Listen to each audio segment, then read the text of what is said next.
as you know, our objection's centred on the health thing. The antibiotics figures are staggering, but they are true. They're government figures, that about half of all antibiotics prescribed in this country, they are prescribed by vets for farm animals, but about half go to farming.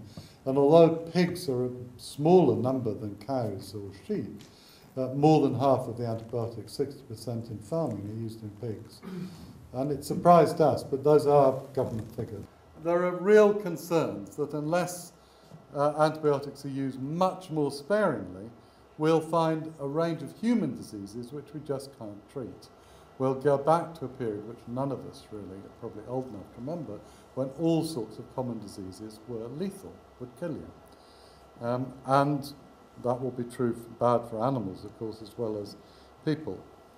And as I said, people working with pigs, it's well established, can get MRSA, get this superbug, which previously people associated just with hospitals not being cleaned properly, and it's farmers, vets, family members at risk particularly. And there had been serious illnesses and even deaths.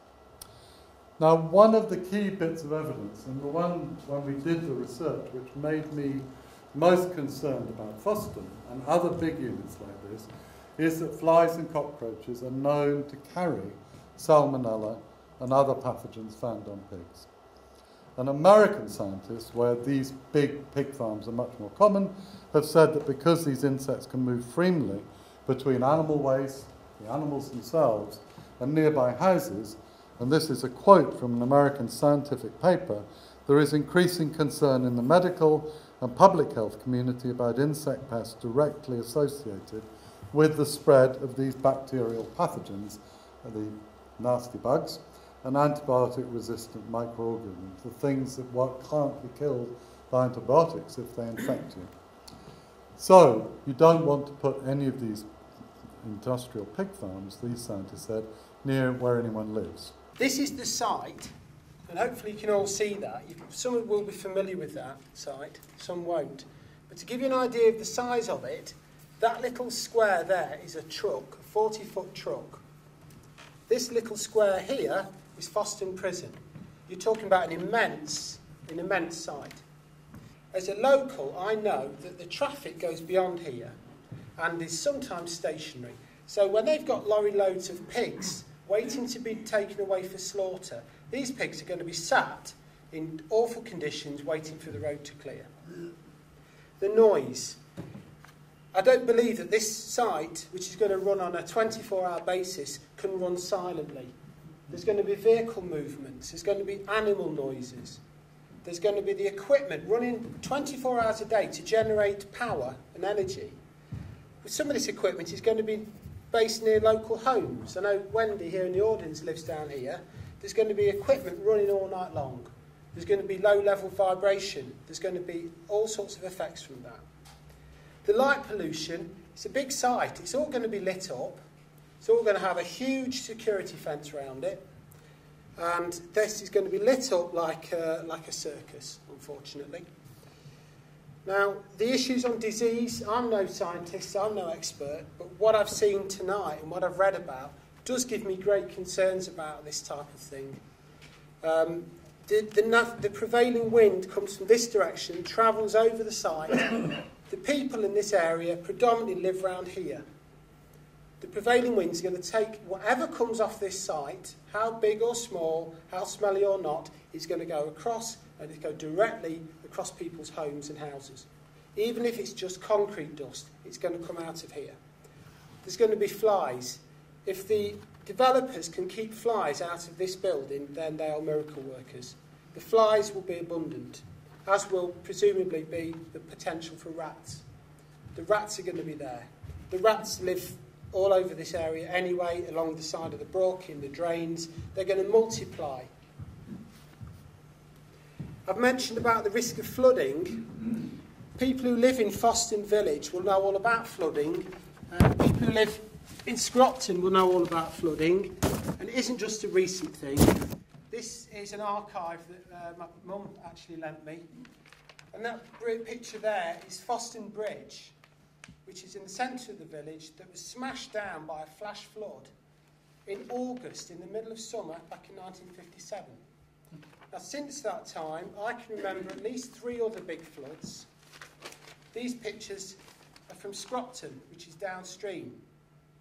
This house is in 2 feet of water. This is a regular occurrence. The development of this site is going to use up very valuable soak-away ground. This is a huge site, which is going to be plastered in concrete. Foston Brook runs down here. All this water funnels into here.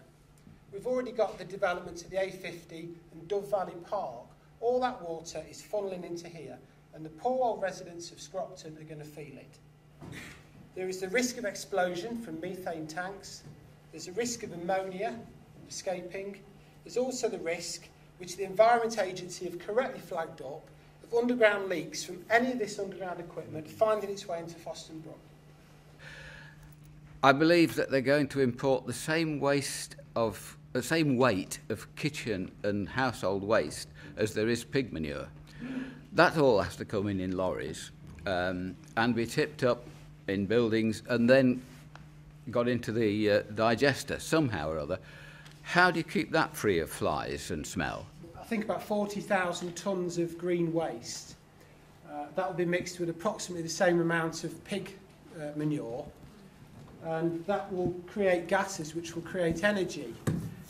By having this facility, I think they get something called a ROC, a Renewable Obligation Certificate, and that allows them to sort of get finance for all the energy they produce.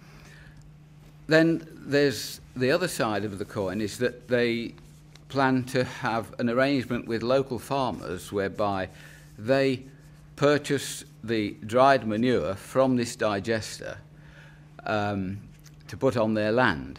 Now, from what we've heard tonight, that won't be clean material. It will be full of antibiotics and possibly pathogens. Household waste can contain the pathogens that carry foot and mouth disease, amongst other things. And the heat treatment won't kill it. So, you know, the potential for disease from this thing is horrendous. But quite apart from that, what I'm really concerned about is what it does to me, because I now live half a mile downwind from this factory. And tonight has really scared me. I thought it was just noise and dust that we were worried about. But no, as a poor old man like me, I could be very susceptible to disease. Thank you. They say that Foston will be okay because it'll have an anaerobic digester. Now, the anaerobic digester, I'd just like to read something from the Sierra Club. In sum, the potential for methane digesters to partially mitigate some of the extensive and pervasive damage caused by CAFOs, which is basically factory farms, does not justify the use of this technology as a basis to support the development of new CAFOs. The accommodation blocks for the prison are here, but in that space there can probably be 400 people, perhaps, maybe more, at any one single time.